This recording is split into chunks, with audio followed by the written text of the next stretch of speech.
ટોપ્સનની solar panel જે આપણી છે, આપણી ડેટા શીટ આપણી પાસે છે. આપણે આ ડેટા શીટને ઓનલાઈન ભણી શકીએ કોમ્પ્યુટરમાં, પણ અહીંયા એને ફિઝિકલી શું કહેવા માંગે છે ખબર હોવી જોઈએ. તો આપણી જે ડેટા શીટ છે એ ટોપ્સન એનર્જી કંપનીની છે અને મલ્ટી ક્રિસ્ટલાઇન એટલે કે પોલીક્રિસ્ટલાઇન મટીરિયલમાંથી બનેલી પેનલો છે. આ પેનલ જે છે ને એ જો એક તો લખી છે મલ્ટી ક્રિસ્ટલાઇન એટલે કે પોલીક્રિસ્ટલાઇન મટીરિયલમાંથી બનેલી છે. માઇક્રો ક્રેક અંદર કોઈ જાતની છે નહીં, 100% એને આપણે ઇન્સ્પેક્શન કરીને લીધેલી પેનલ છે. એટલે કે અંદરથી કોઈ જગ્યાએથી કોઈ બી નાનકડો બી સેલ એકબીજાથી છૂટો છે નહીં. આની ઉપર એઆરનું કોટિંગ કરેલો ગ્લાસ છે, જેથી તમને સારું પોઝિટિવ ટોલરન્સ મળી રહે, એટલે કે પાવરનું ટોલરન્સ સારું મળી રહે. સર્ટિફિકેશન કરેલા છે કંપનીના, એ પ્રમાણે સર્ટિફિકેશન પ્રમાણેની જ પ્રોડ્યુસ થાય છે પેનલો. ડિગ્રેડેશન જે છે એ સ્ટાન્ડર્ડ ડિગ્રેડેશન જે 3% લિમિટેડ હોય કાં તો 2.5%નું લિમિટેશન હોય. દર વર્ષે પાવર 2.5% કાં તો 3% જેટલો ઓછો થાય. કાં તો પાવર કેવી રીતે ઓછો થાય કે આના ઉપર સૂર્યપ્રકાશ પડે છે, તો એના લીધે એક પેરામીટર છે તાપમાન અને બીજો પેરામીટર શું છે તાપમાન છે ને. એ તાપમાન 25 ડિગ્રી કરતાં વધારે થાય તો આઉટપુટ ઘટી જાય, 25 કરતાં વધારે થાય તો ઘટે અને ઓછું થાય તો બી ઘટે.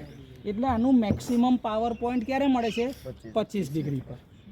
તો એ તમને કહે છે કે એનું જે લિનિયર ડિગ્રેડેશન છે તાપમાનની સાપેક્ષે અને ઇન્સોલેશનની સાપેક્ષે જે ઇન્ડસ્ટ્રીના સ્ટાન્ડર્ડ હોય એના પ્રમાણનું છે. અને ગ્રીડ ટાઈડ એપ્લિકેશન એટલે કે આપણી જે ગ્રીડ કનેક્ટેડ એપ્લિકેશન હોય, આપણે શું કર્યું છે જો આ બધી પેનલો કનેક્ટ કરી છે ઇન્વર્ટરનો સપ્લાયથી જીઈબીમાં બાય ડાયરેક્શનલ મીટરમાં, અને બાય ડાયરેક્શનલ મીટરથી આપણે ગ્રીડ સાથે કનેક્ટેડ છીએ. એટલે કે આનો પાવર જરૂર પડે તો સૌથી પહેલાં આપણે વાપરીશું.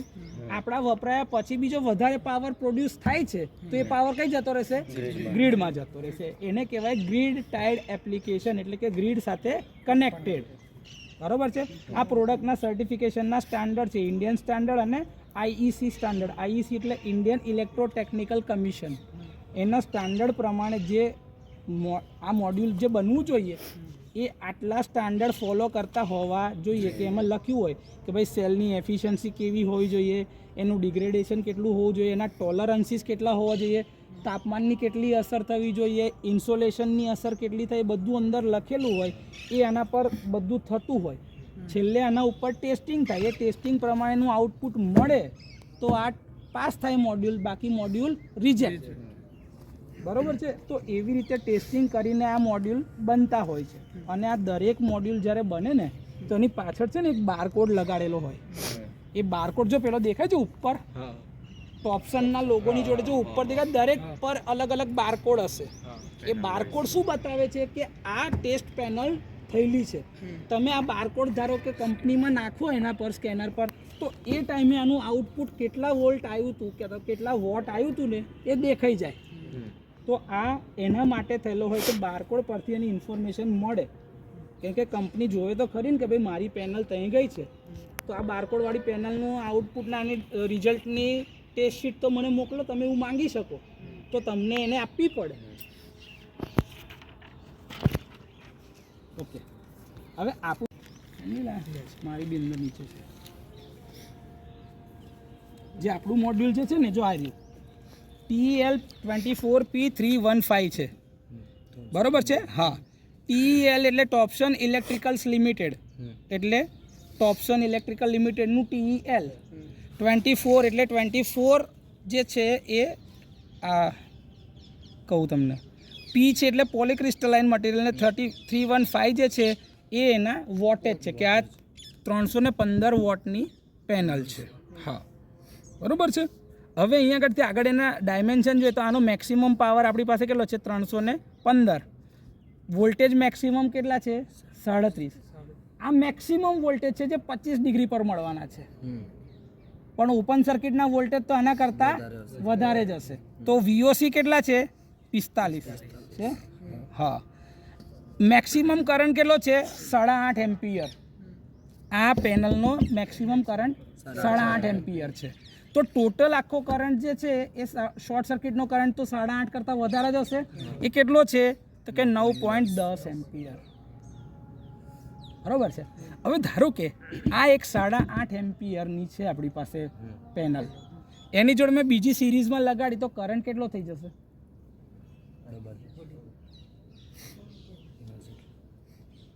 બે 8.5 એમ્પિયરની પેનલ છે એને હું સિરીઝમાં લગાડું છું, એ જ રહેશે. સિરીઝમાં છે. કેમ આવું કરો છો? તમારા ઘરમાં સિરીઝ લાઇટ લગાડો છો તો પહેલી લાઇટની જોડે બીજી લાઇટ લગાડો છો તો બંનેનો કરંટ સેમ નહીં હોતો. તો એવી આની અંદરમાં મેં 16 પેનલ લગાડી છે. કેટલી? તો મારું શું બદલાશે? કરંટ બદલાય? તો મારી 16 પેનલ જે આ ગઈ એની જોડે સિરીઝનો કરંટ ફિક્સ, એટલે કે આખા મોડ્યુલમાંથી જેટલો બી કરંટ આવશે તો છેકથી છેક કરંટ 8.5 એમ્પિયર જ આવવાનો છે, એનાથી વધારે કરંટ નીકળવાનો છે જ નહીં. ડન? તો 8.5 એમ્પિયર અહીંથી 8.5 એમ્પિયર 8.5 8.5 8.5 8 પંચાન 40 એટલે 42.5 એમ્પિયરનો ટોટલ કરંટ જાય. તો ઇન્વર્ટરમાંથી ટોટલ કરંટ જતો હોય કેટલો છે? 42.5 એમ્પિયર. પણ આપણે ગણતરી કયા પર કરવાની? શોર્ટ સર્કિટ પર. શોર્ટ સર્કિટ કરંટ કેટલો છે? 9.10. તો 9 પંચાને 45.5 એમ્પિયરના પ્રમાણનો વાયર તમારે નાખવો પડે. પ્લસ 10% તમે ઓવરલોડ ગણેલો રાખો, કાં તો 20% ઓવરલોડ. તો 45.5 ના 20% એટલે 45 દુની 9, બીજા 9 એમ્પિયર એટલે 50 54 એમ્પિયર પ્રમાણેનો વાયર ગણવો પડે ઇન્વર્ટરના આઉટપુટમાંથી. સમજ્યા? તો આ બધી ગણતરી આટલી સિમ્પલ જ છે, આ કંઈ અઘરી નથી. પાવરની જ્યારે બી ગણતરી થાય ત્યારે ઓપન સર્કિટના વોલ્ટેજ અને શોર્ટ સર્કિટનો કરંટ એ 2 પેરામીટર લેવાય. એટલે આ જે છે ટોપસન એનર્જી લિમિટેડનું TEL છે. 24 નો મતલબ થાય એના ટોટલ સેલ બસ બાર્સ, કે એના સેલના બસ બાર્સ કેટલા છે? 24 છે. જો આને કહેવાય 1 2 3 4 5 6 7 8 9 10 11 12 13 14 15 16 17 18 19 20 21 22 23 અને 24. ટોટલ આની અંદર 6 સેલ એકબીજા સાથે કનેક્ટેડ છે આ રીતે, અને બધાના અંદર એક સેલમાં ટોટલ 4 બસ બાર્સ છે. તો ટોટલ થઈ ગયા 6 4 24, એટલે કે 24 બસ બાર્સની પેનલ છે. પી એનો મતલબ થાય પોલીક્રિસ્ટલાઇન. શું છે? Polycrystalline material. અને 315 જે છે એનું આઉટપુટ વોટેજ છે, વોટ પીક, કે મેક્સિમમ વોટ પીક એના 315 થાય. ઓકે, આપણે ત્યાં આગળ આપણી પાસે અત્યારે જોવા જઈએ તો આપણો મેક્સિમમ VMPP કેટલા છે? 37, અને IMP કેટલા છે? 8.50 એમ્પિયર. તો VOC અને ISC એના કરતાં વધારે જ હશે. VOCની વેલ્યુ કેટલી છે? 45 વોલ્ટ, અને ISC છે 9.10 એમ્પિયર. જ્યારે બી આપણે પ્લાન્ટની ગણતરી થતી હોય તો VOC ઇન્ટુ ISC પ્રમાણે પાવર ગણાતો હોય. ઓકે, તો અત્યારે આપણા VOC કેટલા છે? 45.0 ઇન્ટુ 9.10. તો આ મોડ્યુલ જે છે એની અંદરમાં V ઇન્ટુ Y કરો તો 45 ઇન્ટુ 9.10 કરો ભાઈ કેલ્ક્યુલેટરમાં. ચાલો,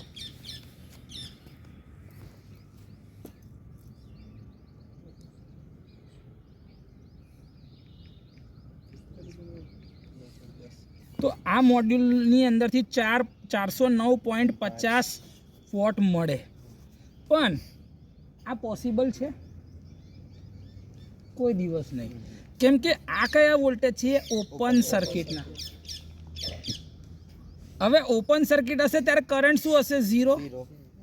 તો પાવર શું થઈ જાય? VOC ઇન્ટુ 0 એટલે 0. શોર્ટ સર્કિટ થાય ત્યારે વોલ્ટેજ શું થઈ જશે? 0. તો 9.10 ઇન્ટુ 0 કરો તો બી શું થઈ જાય? તો પાવર બંને કેસમાં તમારો શું મળશે? 0. ઓકે સર, પણ એટલું છે કે આ પેનલથી મેક્સિમમમાં મેક્સિમમ વોલ્ટેજ અથવા તો કરંટની પ્રોડક્ટ જે કંઈ બી મળવા પાત્ર થશે એ આના કરતાં તો ઓછી જ થશે. એટલે આ જે વીઆઈ કેરેક્ટરિસ્ટિક બને ને, અહીંયા વી અને અહીંયા આઈ, તો વીઓસીના વેલ્યુ સૌથી વધારે મેક્સિમમ આ છે 45 એક પેનલ માટે, અને આઈએસસીનો કરંટ જે છે એ આ છે 9.10. ઓકે સર, તો મને એટલી ખબર પડે કે ભાઈ મારો પાવરનો જેટલો બી ગ્રાફ મળે એ આ બેની વચમાં જ મળશે. તો એક તમને લિમિટ મળી ગઈ વાય એક્સિસ પર આની, એક્સ એક્સિસ પર આની. એટલે તમારે જેટલા બી વોલ્ટેજ ઇન્ટુ કરંટની વચ્ચે જે બી એરિયા મળે એનો ગુણાકાર તમે કરો એટલે તમને શું મળી જાય? પાવર. વી ઇન્ટુ વાય. એના માટે એક વેલ્યુ જોઈએ વોલ્ટેજની અને એક વેલ્યુ જોઈએ કરંટની, બંનેનો ગુણાકાર થાય એટલે પાવર મળે. તો સર એટલું ખબર પડે કે ભાઈ મેક્સિમમ આટલો મળે. આપણે એટલું બી જાણીએ છીએ કે સર મેક્સિમમ પાવર જ્યારે બી આ પેનલ પ્રોડ્યુસ કરે તો એ ટાઈમનું તાપમાન હોય 25 ડિગ્રી સેલ્સિયસ. તો એ ટાઈમે એના મેક્સિમમ પીક વોલ્ટેજ કેટલા છે? તો વીએમપીની વેલ્યુ છે 37, આઈએમપીની વેલ્યુ છે 8.50. તો પાવર કેટલો મળશે?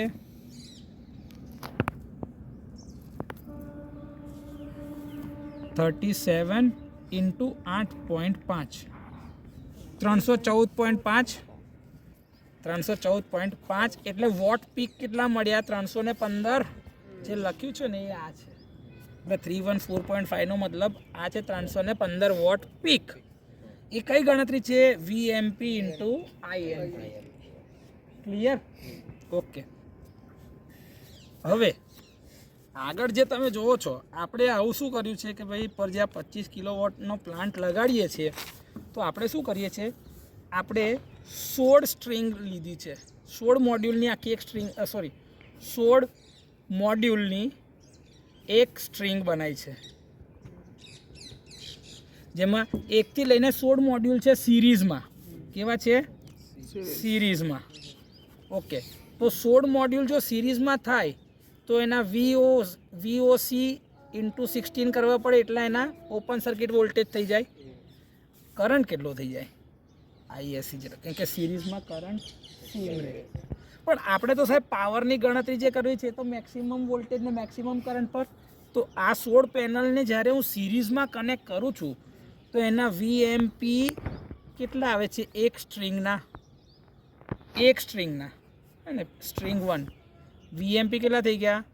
37.0 ઇન્ટુ 16.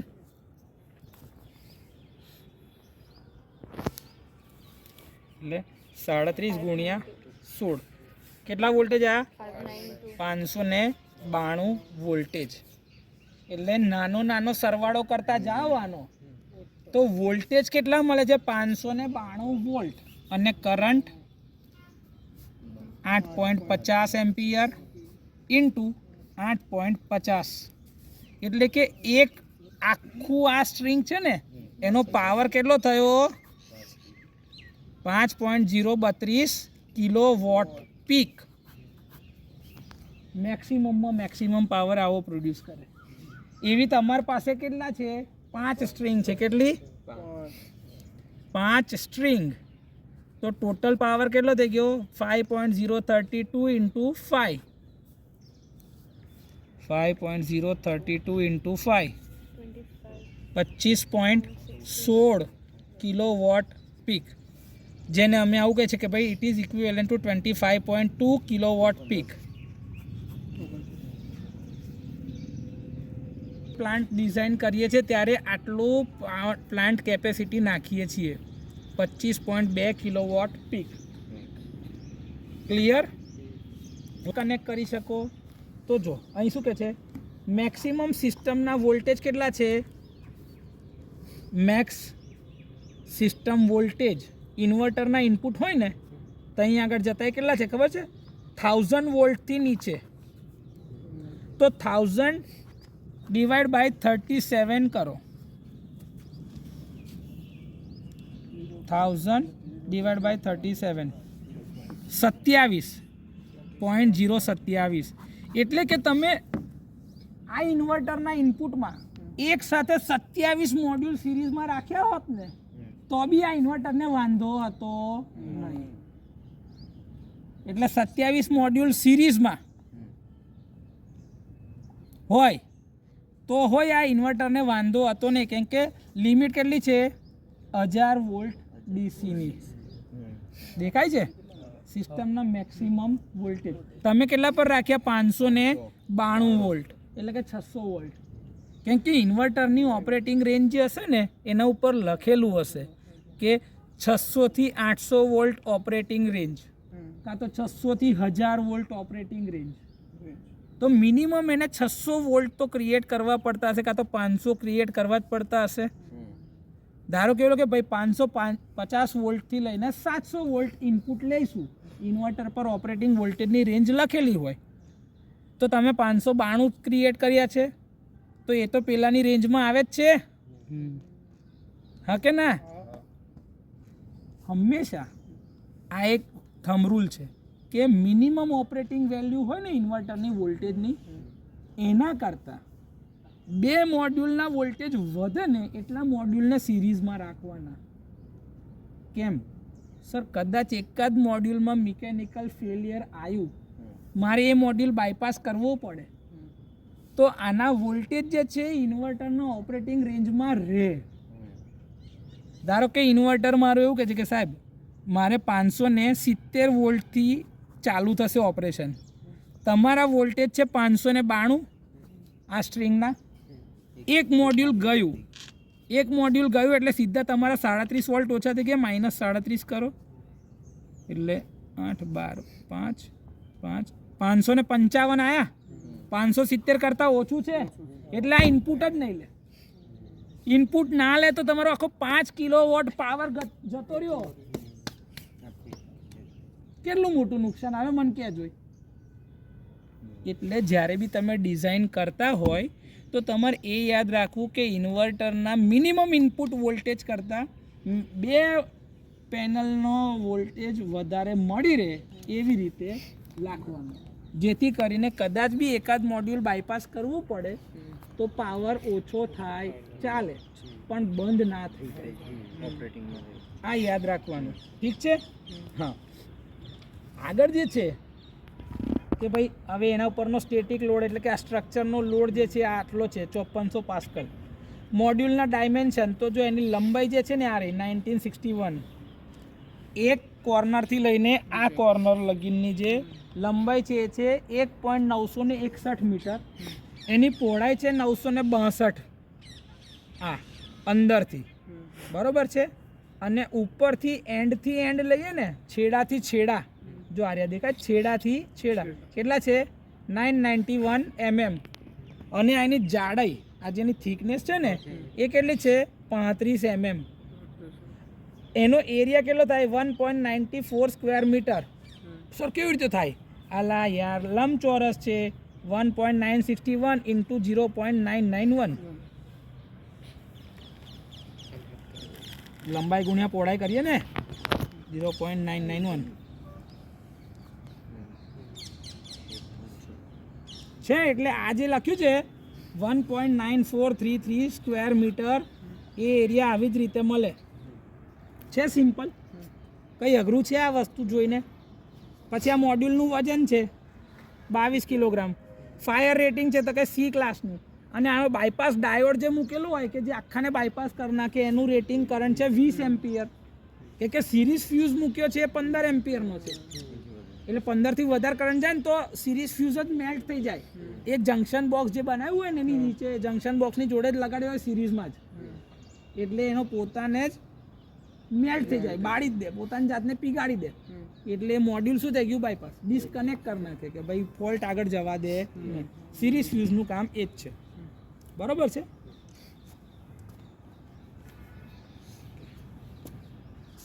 આ નોર્મલ ઓપરેટિંગ ટેમ્પરેચર કન્ડિશન્સ છે કે જે ભાઈ એનઓસીટી પર તમારે 45 ± 2 ડિગ્રી સેલ્સિયસ જે છે, પીએમપીના વેલ્યુ આટલી છે, આઈએસસીની અંદર આટલી છે, વીઓસીમાં આટલી, એટલે કે ડિગ્રેડેશન કેટલું ઓછું થશે કેટલું વધશે.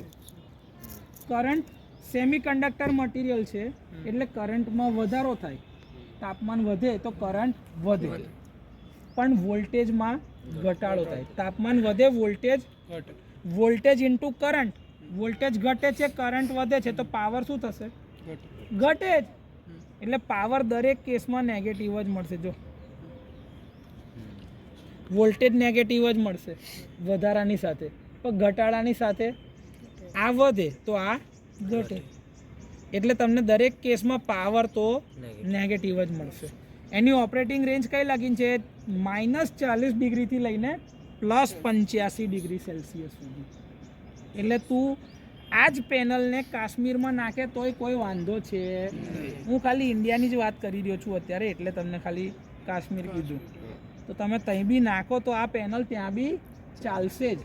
હા, ખાલી તાપમાન અલગ હશે, સોલારનું ઇન્સોલેશન કેટલું છે એના આધારે એનું આઉટપુટ બદલાશે, પણ આ પેનલ ત્યાં ચાલશે. ઓકે,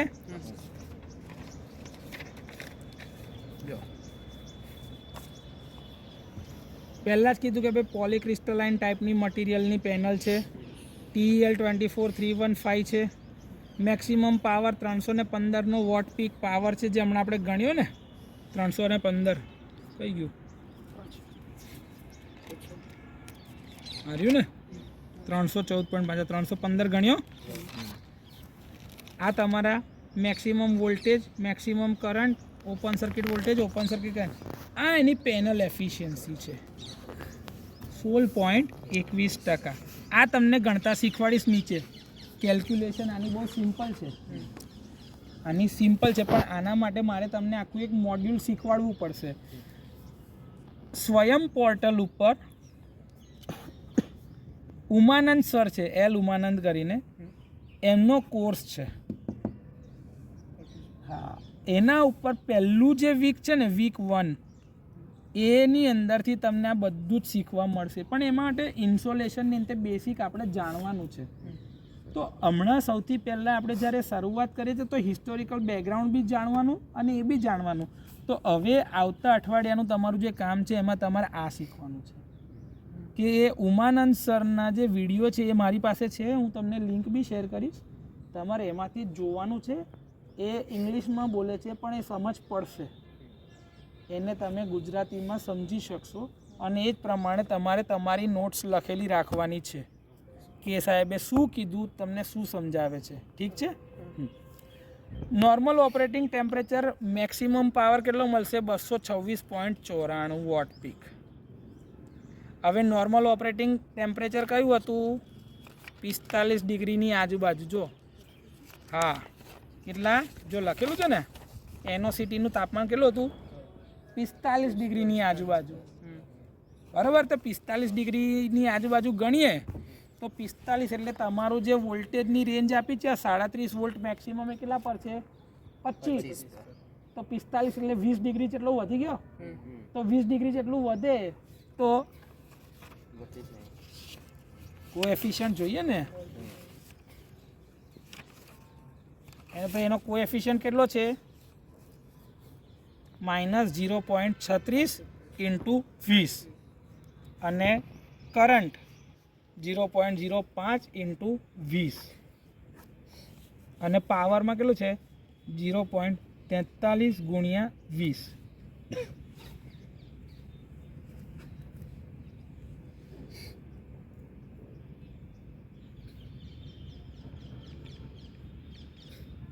.6 વોલ્ટ, 8.6નું ડિગ્રેડેશન દેખાય છે, ઓછું થાય છે. બરાબર છે.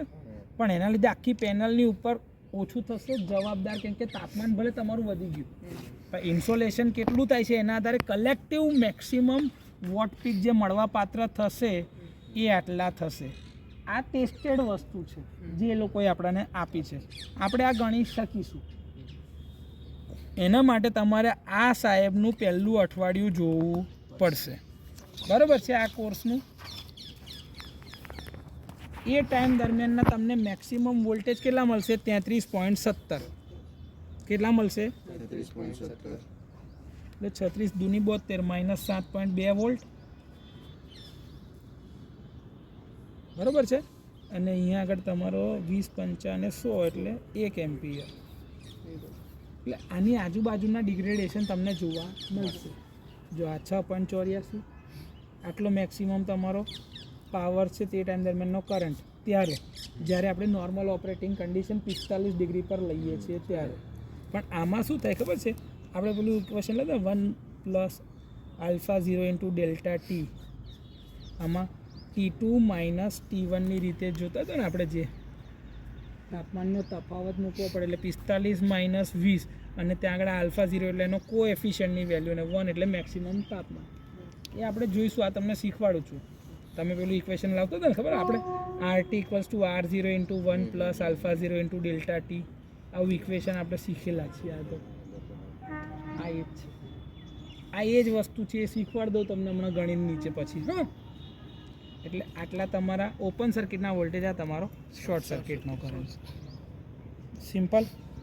તમારું ટેમ્પરેચર કેટલું છે 45 પ્લસ ઓર માઇનસ 2 ડિગ્રી અને એ ટાઈમનું ઇન્સોલેશન કેટલું છે 800 વોટ પર મીટર સ્ક્વેર.